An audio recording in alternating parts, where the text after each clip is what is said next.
ராமம் தசரதம் வித்தி மாம் வித்தி ஜனகாத்மஜாம் அயோத்தியாம் அடவீம் வித்தி கச்சதாத யதா சுகம். சுமித்ரை லக்ஷ்மணனை பார்த்து சொல்லும் வார்த்தை இது. ராமனும் சீதையும் லக்ஷ்மணனும் காட்டுக்கு புறப்படுகிறார்கள். ராமனையோ சீதையோ பலரும் போக வேண்டாம் என்று தடுத்தார்கள். ஆனால் லக்ஷ்மணனை தடுப்பதற்கு யாரும் இல்லை போலும். ராமன் தடுத்தானே அன்றி பெற்ற தாயான சுமித்ரை லக்ஷ்மணனை ஆனந்தமாக காட்டுக்கு போய்விட்டு வா என்று கூறுகிறாள். ஒரு தாய்க்குத்தான் பிள்ளையினிடத்தில் எத்தனை பரிவிருக்கும். காடுகளிலும் மேடுகளிலும் அலைவதை விரும்புவாளா? ஆனால் சுமித்ரை அனுப்பி வைக்கிறாள். ஏனெனில் காட்டுக்கு போனாலும் கிடைப்பது ராம கைங்கரியமாக இருந்தால் கண்டிப்பாக காடும் சுகம் தரும் தானே. காடு சுகம் கொடுக்குமோ? நாடுதானே நமக்கு மகிழ்ச்சி கொடுக்கும். காட்டில் போனால் துஷ்ட மிருகங்கள் காய்கனிகளைத்தான் உண்டு வாழ வேண்டும். மழை வெயிலுக்கு ஒதுங்குவதற்கு கூட சரியான இடம் கிடைக்காது. இப்படி எத்தனை தொந்தரவுகள். ஆனால் ராமன் காடே இனிக்கும் என்கிற எண்ணத்தோடேதான் புறப்பட்டு போகிறார். அப்படித்தான் சுமித்ரையும் லக்ஷ்மணனுக்கு உபதேசித்து அனுப்பி வைக்கிறாள். காடு போக்கியமாக இருக்குமா? காடு சுகம் கொடுக்குமா?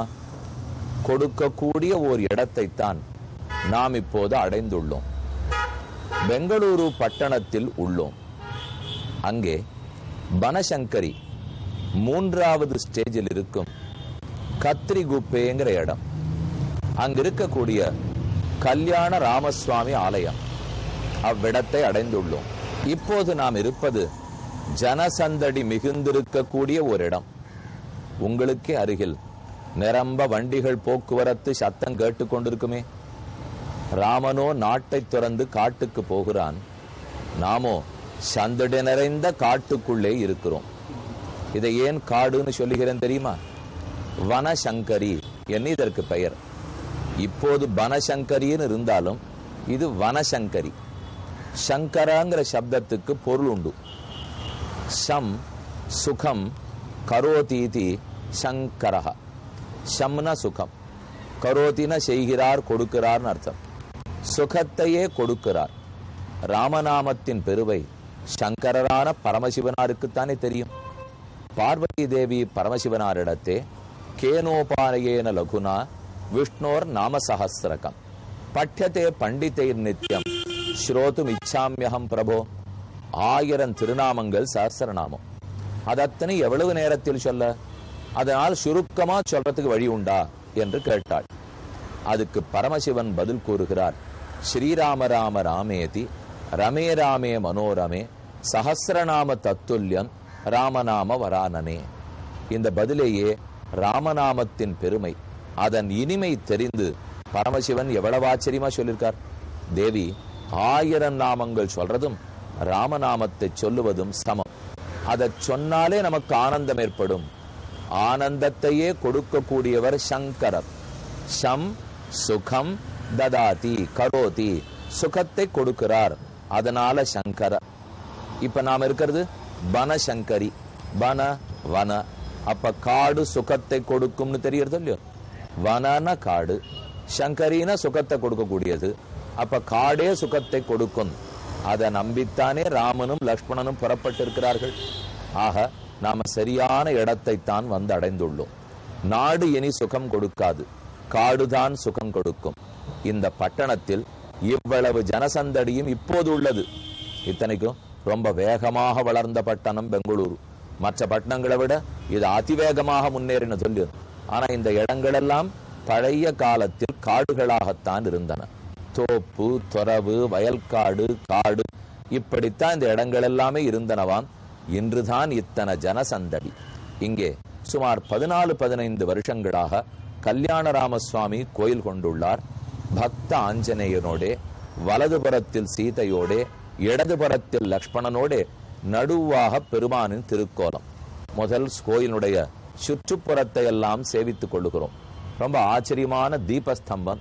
தீபஸ்தம்பத்தில் ஓர் புறத்தில் சக்கரம், மற்றொரு புறத்தில் சங்கம், இப்புறத்திலே ஆஞ்சநேய சுவாமி எழுந்தருளி உள்ளார். பளபளக்கும் தீபஸ்தம்பம். இதுக்கு மேல தீபத்தை ஏற்றி வைத்தால் எப்படி ஒளி எல்லா இடத்துக்கும் பரவுமோ அத போல ராமனே தீபம். வெங்கதிரோன் குலத்துக்கோர் விளக்கு ராமன். ராமனே தீபம். அவன் பெருமையை சொல்லவல்ல தீபஸ்தம்பத்தை சேவிச்சுண்டோம். அடுத்து பளபளத்து கொண்டிருக்கும் துவஜஸ்தம்பம். ஆஞ்சநேய சுவாமிய தீபஸ்தம்பத்துல சேவிச்சுண்டோம். துவஜஸ்தம்பம் கருடக்கொடி கருடக்கொடின்னு சொல்லுகிறோம். துவஜ பதாகான்னு சொல்றோம். கருடனை கொடியிலேயும் கருடனை வாகனவாகவும் கொண்டவன்தான் பெருமான். ராமனே ராமராவண யுத்தத்தின் போது நாகபாசத்தாலே கடிபட்டு அடிபட்டு கிடக்கும் போது அப்போது கருடன் வந்துதானே பாசத்தை எல்லாம் எடுத்து விட்டார். நல்ல ராமனுக்கு எப்போதும் உதவக்கூடியவர் கருத்மான். அடுத்தவரை சேவித்துக் கொண்டு மேலே அழகான பொம்மைகள் வடிவத்தில் சின்ன சின்ன பொம்மைகளாக ராம பட்டாபிஷேக திருக்கோலம் உள்ளது. நமக்கெல்லாம் நேர கண்கூட ஒன்ன பார்த்தோம்னால் நம்பிக்கை அதிகமாகும். ராம பட்டாபிஷேகத்தை புஸ்தகத்தின் மூலம் படிக்கிறோம். இருந்தாலும் கண்ணில் சேவிச்சோன்னாத்தானே நமக்கு நன்னா தெரியும். அவர்களையும் சேவித்துக் கொண்டோம். வைகானச ஆகம முறைப்படி ரொம்ப ஆச்சரியமாக திருவாராதனம் நடைபெற்று வரும் கோயில். மேலும் கோயிலுக்குள் புகுந்து அடுத்தடுத்து மூர்த்திகளை வணங்குவோம். அதற்கு முன்பாக ராமாயணத்தில் அயோத்தியா காண்டத்தில் உள்ளோம். ராமன் ஜனங்களை அனைவரையும் ஏமாற்றிவிட்டு வடக்கு நோக்கி போகிறா போலே தேர்த்தடத்தை மட்டும் காட்டிவிட்டு தான் தெற்கு நோக்கி போனார். நாம கடைசியா பார்த்தது 46வது சர்க்கத்தில் பௌரஜனங்கள் அயோத்தியா மக்கள் எல்லாரும் ராமனோட வந்தார்கள். சித்திரகூடத்தை கடைசியா ராமன் அடையணும். ஆனா இப்போதைக்கு தமசா நதிக்கரைக்கு அன்று ராத்திரி பொழுதுல போய் தங்குறார். ராத்திரி ஒரு 2-2:30 மணிக்கு ராமன் எழுந்திருக்கிறான். ஜனங்கள் எல்லாம் 3:30 மணிக்கு எழுந்துருவார்கள். எழுந்துட்டா நான் மோடையே வருவேன்னு அடம்பிடிப்பார்கள். வேண்டாம், சுமந்திரா ஒண்ணு செய்யும். வடக்கு நோக்கி கொஞ்ச தூரத்துக்கு தேரை ஓட்டிப்போம். வடக்கு நோக்கி போனா அயோத்தியை நோக்கி திரும்பி போயிட்டோம் என்று மக்கள் நினைச்சுப்பா. போன பிற்பாடு தடம் தெரியாமல் திரும்ப தேரை ஓட்டின்னு வந்துடும். திரும்ப என்னிடத்துல வரும். நாம் ஏறி அமர்ந்து கொண்டு தெற்கு நோக்கி போவோம். மக்கள் எழுந்து பார்த்தால் ஓ ராமன் திரும்ப வடக்கு நோக்கி போய் அயோத்தியை அடைந்து விட்டான் போலும் என நினைத்து திரும்புவார்கள். மக்களை காட்டுக்கு அழைத்து போய் நாம் துன்பப்படுத்த கூடாது. நமக்குத்தான் கைகேயினிடத்திலே வரம் பெற்று வந்திருக்கிறோம். அவரிடத்துல உறுதி அளிச்சுட்டு வந்திருக்கேன். ஆனா மத்த பேர் ஏன் நமக்காக துன்பப்படணும் என்று சொல்ல சுமந்தரரும் ராமன் சொல்லபடிக்கு தேர ஓட்டினார். வடக்கு நோக்கி போனார். தடத்தை மாற்றி வழியை மாற்றி கொண்டு திரும்ப தெற்க வந்தார். இப்ப நாம பார்க்க வேண்டியது 47வது சர்க்கம், பௌர நிவிருத்தி சர்க்கம். அப்படின்னால் கார்த்தால ஜனங்கள் எல்லாம் விழுந்தி பார்த்துட்டு ஓ ராமனை காணோம், நம்ம தூங்கி போடவே தான் ராமனை இழந்துட்டோம் என்கிற ஒரே வருத்தத்தோட புறப்படுகிறார்கள். பிரபாதாயாம் து சர்வர்யாம் பௌராஸ்தே ராகவம் வினா ஷோபோஹத நிச்சேஷ்டா பபூர் ஹதச்சேதசா. காலை எழுந்திருந்தவுடன் சுற்றுமுற்றும் பார்த்தா ராமனை காணோம். மனதிழந்து மனது உடைந்து போய் நம்முடைய தூக்கத்தை தான் நாம் நொந்து கொள்ள வேண்டும். தூங்காமல் இருந்திருந்தால் ராமனை இழக்காமல் இருந்திருப்போம். தூங்கினபடியால் தானே இந்த பேரிழப்பு. சோகஜ சோகஜ அஸ்ரு பரித்யூனா வீக்ஷமானாஸ் ததஸ்ததா ஆலோகமபி ராமஸ்ய ந பஷ்யந்தி ஸ்ம துக்கிதாக. எழுந்தவுடன் கூட இருக்கிற குழந்தை, ஒரு தாயாருக்கு பக்கத்திலே பச்சை குழந்தைய படுத்துக்க வச்சுட்டு தூங்கிட்டு இருக்கா. எழுந்த உடனே குழந்தைய காணும்னா எவ்வளவு தவிப்பு. அத போல ராமனையும் சீத்தையும் காணோம்னுட்டு மக்கள் எல்லாம் தவித்தார்கள். திகஸ்து கது நித்ராம் தாம் யயா அபஹத சேதசா நாத்ய பஷ்யாமஹே ராமம் பிருதுரஸ்த மகாபுஜம். பிருதுரஸ்கம் பகவானுடைய நீண்ட திருத்தோள்கள், நீண்ட திருக்கைகள். அதெல்லாத்தையும் பார்க்காத கண்களோ அவர்கள் வைது கொள்ளுகிறார்கள். நம்முடைய தூக்கம் தானே நம்மளுக்கு எடுத்தது. தமோ குணத்தாலே தூக்கம் வரும், சோம்பல் அதிகமாகும், பதட்டம் வரும், கவனக்குறைவு வரும். இதெல்லாம் தமோ குணத்தின் செயல்பாடுகள். அவர்கள் தங்களே சொல்லுகிறார், அதிகமா தூங்கிட்டோம் போல் இருக்கே, அதனால தானே ராமனை இழந்துட்டோம். இகைவ நிதனம் யாம மகா பிரஸ்தானமே பவா ராமேண ரஹிதானாம் நோ கிமர்த்தம் ஜீவிதம் ஹிதம். ராமன் பக்த பராதீனன் தானே, ஏன் நம்மையெல்லாம் ஏமாற்றி விட்டு போனான்? கதம் ராமஹ மகாபாகு சததா விதத கிரியா பக்தம் ஜனம் அபிஜித்ய பிரவாசம் தாபசோகதா. ராமன் தான் கொடுத்த சத்திய வாக்கியத்தையே முக்கியமா பார்க்கிறாரே. அதே சமயத்தில் பக்தர்களுக்கு அடங்கினவன், பக்தர்கள் ஆசைப்பட்டபடி நடக்கிறவன் என்றாவது ராமன் நினைத்து பார்க்க வேண்டாமா? அந்த நினைவில்லையா? எத்தனைக்கெத்தனை சுதந்திரனோ, எத்தனைக்கெத்தனை பெரியவரோ, அத்தனைக்கெத்தனை பக்தர்களுக்கு அடங்கினவர் தானே. ஒரு பக்கத்துல கைகேயிக்கு கொடுத்த வரமே பாக்குறாரே, மற்றொரு பக்கத்துல மக்களான எங்களுக்கு அடங்கியவர், நாங்க ஆசை வச்சிருக்கிறவர் என்று ராமன் பார்க்க மாட்டாரா என்று ஒருத்தருக்கொருத்தர் பேசினார்கள். நாங்கள் இகைவ நிதனம் யாம, இங்கேயே இறந்து போவதுதான் மேல், நாட்டுக்கு திரும்பி லாபமில்லை, நாம் உயிரை விட்டு விடுவோம். மகாபிரஸ்தானமேவா ராமேண ரஹிதானோ கிமர்த்தம் ஜீவிதம் ஹிதம், இனி நாம் ஜீவிப்பதில் அர்த்தம் இல்லை. திரும்ப நாட்டுக்கு போனா நம்முடைய பெண்கள் மனைவிகள் யாரும் ஒத்துக்க போறதில்லை. ராஜா நிச்சயமா உயிரை விட்டுட போறார். ராஜா இல்லை என்றால் அப்ப 3 மகிழ்ச்சிகளும் இருக்க போறதில்லை. நாடே சோபை இழந்து போடும். நாம இனி அந்த நாட்டில் இருக்க முடியாது. இப்படி ஒருத்தருக்கொருத்தர் பேசிக்கொண்டு நிர்யாதாஸ்தேன வீரேண சஹநித்யம் மகாத்மனா விஹீனாஸ்தேன ச புனః கதம் திரக்ஷ்யாம தாம் புரியும். அவன் இல்லாத ஊரை திரும்பி போய் பார்க்க முடியுமா? நமக்கே நம்ம வீட்டோட ஒருத்தர் இருந்திருக்கார், ஒரு 20 வருஷம் இருந்தாருன்னு வச்சுங்க. அதுக்கப்புறம் நம்மளை விட்டுட்டு வேற எங்கேயோ போயிட்டார். திரும்பி வந்தா அவரை ரயில் ஏற்றி விட்டுட்டு வீட்டுக்கு வருவோம்.